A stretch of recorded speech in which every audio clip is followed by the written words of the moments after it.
Hello दोस्तों। तो दोस्तों मैं एक बार फिर से आपके समक्ष हाजिर हूँ एक कोरल ड्रॉ की एक नई टिप के साथ कि हम कोरल ड्रॉ में जैसे कि आप यहाँ पे ये एक कलर व्हील देख पा रहे हैं, इसको हम कोरल ड्रॉ के अंदर कैसे क्रिएट कर सकते हैं। दोस्तों देखने में तो बहुत सिंपल सी कलर व्हील लग रही है, लेकिन इसके अंदर हम एक साथ कई सारे टूल्स का जो प्रयोग एक साथ करेंगे। जो पहली बार आपको बताने जा रहा हूँ, इसके अंदर हम जो सर्कल का एक आर्क टूल है उसका भी प्रयोग करेंगे। इसके अलावा हम इसके अंदर आपका जो ट्रांसफॉर्मेशंस होती हैं, जो तो उसके अंदर डॉकर है हमारे पास, ये ट्रांसफॉर्मेशन पोजीशन और रोटेट का इसका प्रयोग करेंगे। इसके अलावा इसमें रोटेशन का भी उसका भी जो की है उसका भी हम प्रयोग करेंगे। और जो नोट टूल है हम इसके बारे में भी इसके एक साथ भी इन सब चीज़ों का प्रयोग करके हम ये कलर व्हील बनाएंगे। उसमें देखने में बहुत सिंपल है, लेकिन इसके जो टेक्निकल पॉइंट्स हैं मैं आपको आज उसके बारे में बताऊंगा। लेकिन दोस्तों उससे पहले कि मैं आगे बढ़ूं, अगर अभी तक भी आपने मेरे चैनल को सब्सक्राइब नहीं किया है तो मेरे चैनल को सब्सक्राइब जरूर करें। अगर आप मेरी वीडियो लाइव देख रहे हैं तो आप ऐसे लाइव जहाँ मेरी वीडियो चल रही होगी तो आप यहाँ पे एक रेड बटन दिया हुआ है, आप इस रेड बटन को जैसे अपना माउस यहाँ ले जाएंगे तो ये विंडो ब्लैक कलर की जो है इस छोटी सी विंडो खुल जाएगी। आप यहाँ से मेरे चैनल को सब्सक्राइब कर सकते हैं। इसके अलावा आप मेरे चैनल को यहाँ से भी सब्सक्राइब कर सकते हैं। उससे दोस्तों ये फ़ायदा क्या होगा कि आपको जो मैं भी नई वीडियोस बनाऊंगा उसकी नोटिफिकेशंस आपको तुरंत आपको मिल जाएगी, और मुझे भी एक अप्रिसिएशन मिलेगी कि मैं आगे अच्छा काम कर रहा हूँ। आप मुझे आप कमेंट सेक्शन में बिल्कुल किसके आप कैसे अब वीडियो कैसी लग रही है मुझे ज़रूर बताएं। तो दोस्तों हम बात कर रहे थे कि हम कोरल ड्रॉ के अंदर जैसे कि आप यहाँ देख पा रहे हैं मल्टी कलर जो ये लोगो टाइप का जो भी आप कलर व्हील कह सकते हैं, हम इसको कोरल ड्रॉ के अंदर कैसे बना सकते हैं। तो दोस्तों हम शुरू करते हैं इसका ट्यूटोरियल कि हम इसको कैसे बना सकते हैं कोरल ड्रॉ के अंदर। तो सबसे पहले दोस्तों मैं एक सर्किल ड्रॉ करता हूँ। एक सिंपल सर्किल जो है आपका कंट्रोल दबा के अगर अपना सर्किल बनाएंगे तो ये बिल्कुल स्ट्रेट आपका मतलब हाइट और विड्थ जो है वो बिल्कुल बराबर खींचेगी। अगर आप ऐसे यूज़ करेंगे तो ओवल बन जाता है। आप ओवल नहीं बना रहे हैं, मैं यहाँ पे एक इसको जो बिल्कुल स्ट्रेट सर्किल बना रहा हूँ। ठीक है दोस्तों, मैं यहाँ पे इसको एक सर्किल बनाया है। अब दोस्तों यहाँ पे आगे आने के बाद अब एक काम मुझे करना क्या है कि मुझे जो सर्कल होता है वो होता है 360 डिग्री का एक सर्कल बनता है। अब यहाँ पे मुझे एक आर्क चाहिए जो कि इतने जितने ये बने हुए हैं पार्ट्स हैं, ताकि उतने पार्ट्स में ये बिल्कुल एग्जैक्टली डिवाइड हो जाए ये सर्कल। तो दोस्तों मैं काउंट करता हूँ, 1 2 3 4 5 6 7 8 9। ये 9 है, 9 ही है ना, 1 2 3 4 5 6 7 8 9। ठीक है दोस्तों, ये 9 है यहाँ पे। आप यहाँ पे एक्चुअली ये 8 है, मुझे भी डाउट हो रहा है कि ये 8 तो नहीं है। 1 2 3 4 5 6 7 8 है। एक्चुअली बार बार मेरे रिपीट हो रहा था, गलतियाँ हो रही थी, मुझे डाउट हो रहा था कि ये 8 है होने चाहिए 9 है। ये 8 है। हम खोलते हैं कैलकुलेटर CALC। कैलकुलेटर खोलने के बाद इस कैलकुलेटर के अंदर आकर के मैं एंगल लेता हूँ 360 डिग्री का और इसको डिवाइड करता हूँ बाई 8 पार्ट से, और ये होता है 45 डिग्री का। यानी जो मेरा एक कर्व का शेप बनेगी वो बनेगी 45 डिग्रीज की। ठीक है दोस्तों, अब 45 डिग्रीज का अगर मैंने एग्जैक्टली बना दिया तो ये होगा क्या कि ये जो मेरी शेप है यहाँ पे मुझे स्पेस नहीं मिलेगा। आप हाँ स्पेस देख पा रहे हैं। तो मैं इसकी जो एक आर्क बनाऊंगा वो बनाऊंगा 42 डिग्री की या 43 डिग्री की या 41 डिग्री की, एग्जैक्टली 45 डिग्रीज की नहीं बनाऊंगा। ठीक है दोस्तों, तो मैं इसको एक कॉपी और करता हूँ यहीं पे, और यहाँ पे मैं एंगल जो है इसका डालता हूँ 45 डिग्री, 43 डिग्री या 42 डिग्री मान लीजिए, जस्ट टू चेक। मैंने बनाया 40 डिग्री का एक आर्क बना दिया और इसको मैंने कर दिया बंद यहाँ से। ठीक है दोस्तों, तो ये मेरी बन गई एक आर्क जो बनी है, ये 45 डिग्री की आर्क बनी है मेरी। और मैं फिर एक सर्कल यहाँ पे और लेता हूँ। आप यहाँ देख पाएँ एक सर्कल मैंने छोटा लिया।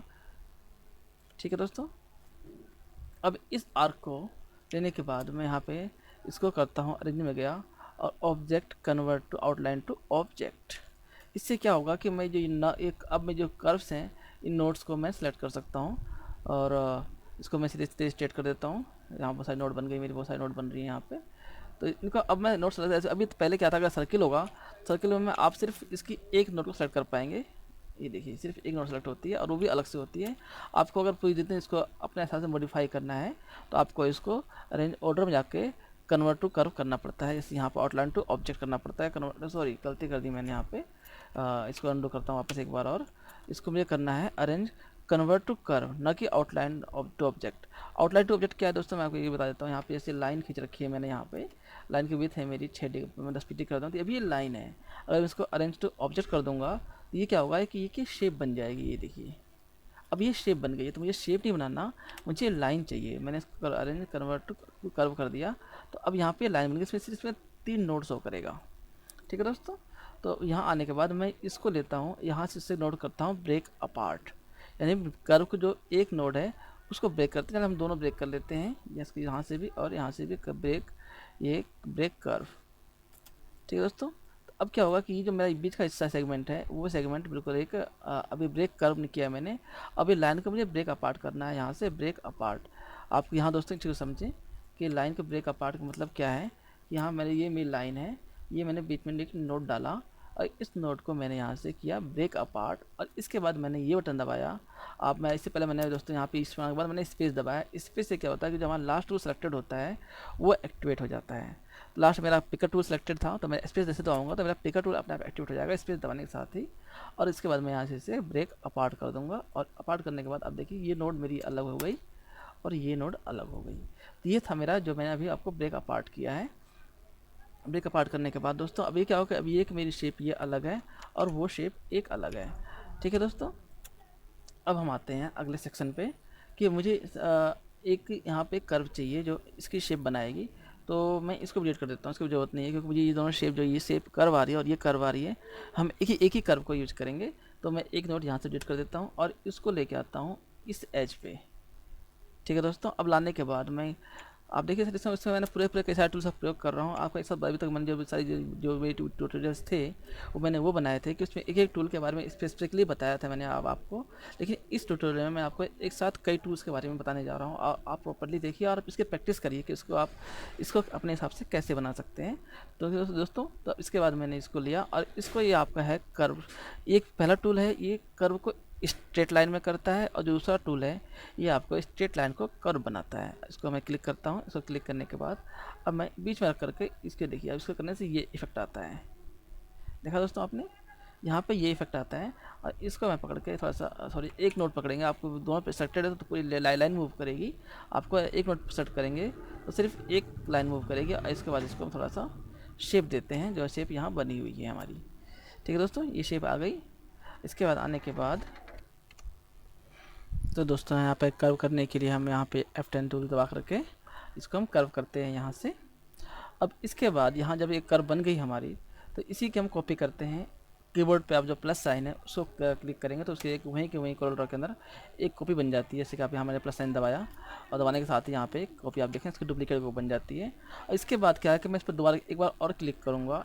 एक बार और क्लिक करने के साथ ही मेरा ये जो अभी आप देख पा रहे हैं कि ये ट्रांसफॉर्मेशन टूल है, इसके बाद एक बार और क्लिक करूँगा तो रोटेशन और स्क्यू टूल बन जाता है। ये अपने आप ही बदल जाता है। यानी आप पिकर टूल पे हैं, उसके बाद आप क्लिक करेंगे यहाँ पे।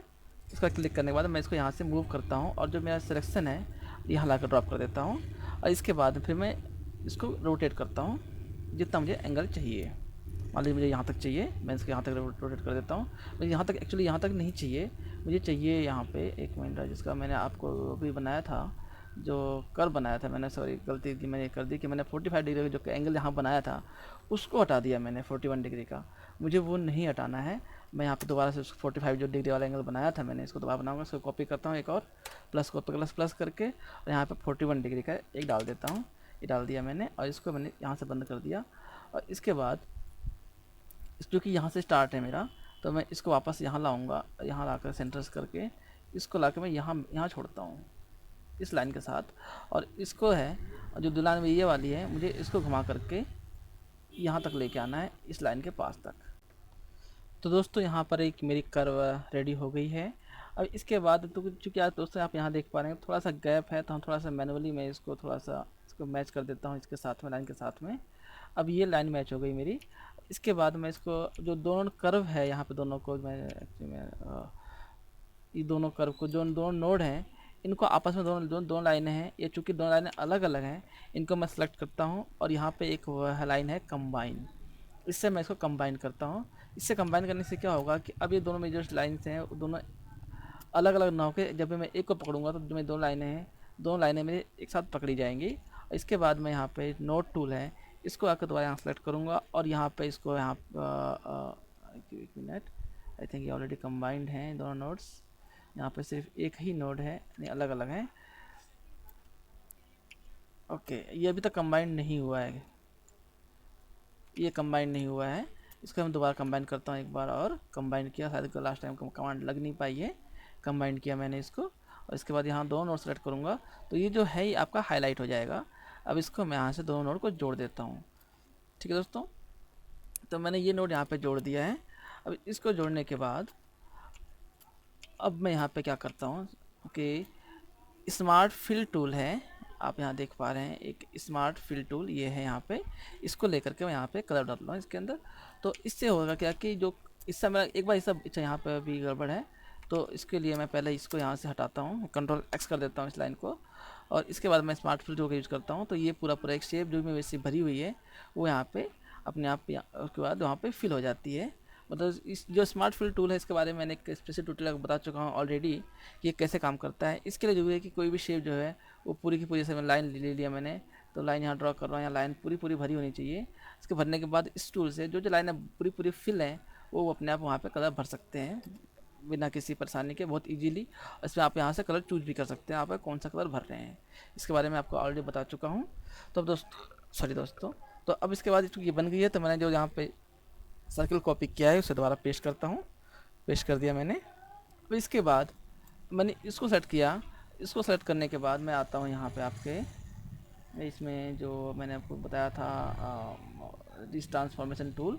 यहाँ आने के बाद अब मैं जाऊँगा रोटेशन पे जाऊँगा, रोटेशन लेने के बाद मैं इसके जो एंगल है इसको ले आता हूँ सेंटर पे, सेंटर ले आया मैंने, और यहाँ एंगल दिया मैंने 45 डिग्री का। ठीक है दोस्तों, यहाँ कॉपीज दिए मैंने 7। अप्लाई करता हूँ, देखें क्या होता है। ये देखिए दोस्तों, अप्लाई करने के साथ ही यहाँ पे जो मैंने आपको स्टेप बताया, टूल बताया, रोटेशन टूल। रोटेशन टूल कैसे काम करता है कि यहाँ मैंने सिर्फ एंगल दिया 45 डिग्रीज की, और जो पोजीशन मैंने सेट किया कि सेंटर पोजीशन मुझे रोटेट कहाँ से करना है, मैंने इसको वहाँ से रोटेट कर दिया, और कलर कॉपीज़ कर दी 7 कॉपीज़, क्योंकि एक कॉपी मेरे पास ऑलरेडी थी, तो यहाँ मैंने 7 कॉपीज़ कर दिए। इसके बाद चाहूँ तो मैं जो सेंटर पॉइंट है मैं उसको हटा सकता हूँ, यहाँ से डिलीट कर दिया मैंने। जो आउटलाइन है सर्कल की मैंने उसको भी डिलीट कर दिया है। अब मेरे पास बच गई ये शेप। इसी से बचने के बाद मैं इसकी जो आउटलाइन है मैं यहाँ से इसको ऑफ कर रहा हूँ, उसके राइट क्लिक करके, तो ये ऑफ करूँगा तो राइट क्लिक करने के बाद ये ऑफ हो गई। अब ये आपकी शेप बन गई। अब कलर जो आप अपनी चॉइस का कलर यूज़ करना चाहते हैं तो आप वहाँ से यूज़ कर सकते हैं। मैं आपको जो कलर डाले हुए हैं मैं दोबारा कलर डालने के लिए, आपके पास ये पूरी पैलेट है, ये पर्टिकुलर पैलेट मेरी स्पेशल पैलेट मैंने यहाँ बनाया हुआ है, और इसे कैसे क्रिएट करते हैं इसका ट्यूटोरियल भी मैं आपको एक बार पहले ही बता चुका हूँ। तो दोस्तों अब हमारी जो शेप है ये तैयार हो गई है। अब हमें इसमें कलर डालना है।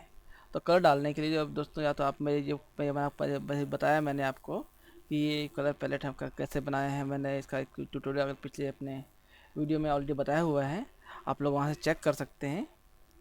और अब चूँकि अब या तो यहाँ से कलर डालूँ इसके अंदर में, या फिर जो एक आई ड्रॉपर टूल कलर के अंदर दिया हुआ है इसके बारे में हम ऑलरेडी बात कर चुके हैं।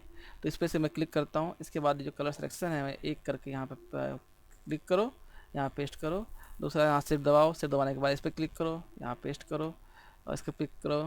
वही पिक एंड ड्रॉप टूल जो है हमारा, सॉरी यहाँ करना था। इसके बाद इसको लिया, ये किया, ये लिया, यहाँ डाल दिया, ये लिया, यहाँ डाल दिया, और ये लिया, यहाँ डाल दिया। तो दोस्तों ये जो हमारी शेप है मैंने यहाँ बनाई हुई है, वो शेप मेरी अभी दोबारा से आप देख रहे हैं आपके सामने, मैंने इस शेप को बनाया है।